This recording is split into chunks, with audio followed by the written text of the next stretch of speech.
என்றும் பிரியமானவர்களே, இன்றைய நற்செய்தியில் நமது ஆண்டவர் இயேசுவை குறித்து இரு சாராரின் எண்ண ஓட்டங்கள்.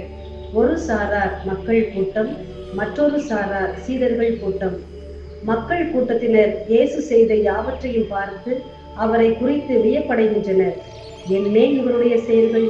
நமக்கும் ஏதாவது செய்ய மாட்டாரா? நிச்சயம் இவர் மிக பெரியவராகத்தான் இருப்பார். இவர் ஒரு இறை மனிதராக இருப்பார். இவர் எலியா போன்று இறைவாக்கினராக இருப்பார் என்றெல்லாம் தங்கள் எண்ண ஓட்டத்தில் அசை போட்டுக் கொண்டிருந்தார்கள். மற்றொரு சாராரான சீடர்களிடம், நான் சொல்வதை மனதில் வைத்துக் கொள்ளுங்கள், மானிட மகன் மக்களின் கையில் ஒப்புவிக்கப்பட இருக்கிறார் என்று இயேசு கூற அவர்களுக்கு ஒன்றும் விளங்கவில்லை. ஆயினும் அவரிடம் கேட்க அச்சம். 3 ஆண்டுகள் அவருடனே நடந்து பேசி சிரித்து உண்டு மகிழ்ந்திருந்த அவர்கள், இவர் உண்மையில் நம்மை பெரிய ஆளாக மாற்றப் போகிறார், இவருடன் செல்லும் பொழுது நம்மை மனிதர்கள் மதிப்பார்கள், மரியாதை செலுத்துவார்கள் என்ற கனவு மிதப்பில் இருந்ததால் அவர் சொல்வதை அவர்களால் புரிந்து கொள்ள முடியவில்லை, ஏற்றுக்கொள்ளவும் முடியவில்லை. அதனால்தான் பேதுரு, ஆண்டவரே, இது வேண்டாம், இப்படி உமக்கு நடக்கவே கூடாது என்று கூறுகிறார். இயேசுவுக்கு நன்றாகவே தெரியும் தான் எதற்காக இம்மண்ணுலக பிறப்பெடுத்தோம் என்று. மக்களும் ஆட்சியாளர்களும் தனக்கு எம்மாதிரியான தண்டனை தரவிருக்கிறார்கள் என்பதையும் தெளிவாக தெரிந்து வைத்திருந்தார். ஆகவேதான் தனது முடிவை குறித்த தந்தையின் திட்டத்திற்கு தடையாயிருந்த பேதுருவின் வார்த்தை இயேசுவை கடிந்து கொள்ள வைத்தது. என் முன்னே நில்லாதே சாத்தானே, நீ எனக்கு தடையாயிருக்கிறாய். ஏனெனில் கடவுளுக்கு உரியவை பற்றி எண்ணாமல் நீ மனிதனுக்கு ஏற்றவை பற்றியே எண்ணுகிறாய் என்று கூறுகிறார். அன்பார்ந்தவர்களே, நம்முடைய வாழ்விலும் நம்முடைய இலக்கு நோக்கிய பயணத்தில் நம்மை சார்ந்தவர்களே பல கோணங்களில் நமக்கு தடையாக அமையலாம். மேலே உயரச் செல்ல முடியாத அளவுக்கு விமர்சிக்கலாம், நிமிர்ந்து நிற்க முடியாத அளவுக்கு அச்சுறுத்தலாம், தொடர்ந்து பயணிக்க முடியாதவாறு பின்னுக்கு தள்ளலாம், எழுந்து நிற்க இயலாதவாறு நம் நம்பிக்கையை இழக்க வைக்கலாம்.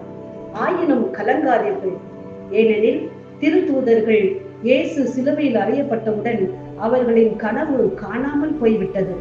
மறுபடியும் தாங்கள் விட்டு வந்த தொழிலுக்கே செல்ல எத்தனிக்கையில், அன்னை மரியின் வழிநடத்துதலில் அனைவரும் கூடி ஜெபிக்கையில் தூய ஆவி அவர்கள் நடுவே மாட்சியுடன் இறங்கி வருகிறார். தூய ஆவியை பெற்றுக் கொண்டவர்கள் மிகுந்த திடம் பெற்றவர்களாய் கிறிஸ்துவுக்காய் யோவானை தவிர அனைவரும் வேத சாட்சி மரணம் அடைகின்றனர். இன்றைய புனிதர் வின்சென்ட் பவுல் தன்னுடைய வாழ்வு எதை நோக்கியது என்பதை முழுமையாக அறிந்திருந்தார். அதை திடமாகவும் இருந்தார். ஏழைகளுக்காகவே தன் வாழ்நாளை செலவழித்தார். பல்வேறு நபர்களிடம் தான் அடிமையாக விற்கப்பட்ட போதிலும் அதிலிருந்து விடுபட்டு மனம் தளராது ஏழை எளியோர் மற்றும் தேவையில் இருப்போருக்கு மட்டுமே தன் வாழ்வை கழித்து ஏழைகளின் பங்காளி ஆகின்றார். காரணம், இன்றைய முதல் வாசகத்தில் நாம் தியானிப்பது போல ஆண்டவர் அவர் நடுவில் குடிகொண்டார். இதனால் வேற்றினத்தார் பலர் இவர் வழியாக ஆண்டவரிடம் வந்து சேர்ந்தனர். என் அன்பு சொந்தங்களே, பல்வேறு சூழலில் இருந்து அழைக்கப்பட்ட நாமும் நம்மை பற்றிய கடவுளின் திட்டத்திற்கு நம்மை முழுமையாக அர்ப்பணித்து நம் கடமைகளை சரியாக செய்வோமே ஆனால் இறைவன் நம் நடுவே வந்து குடிகொள்வார். இதனால் நம் வாழ்வே சாட்சியாகும் பொழுது பலர் ஆண்டவரில் நம்பிக்கை கொள்வர். ஆகவே இறை அன்பில் ஆழப்படுவோம்.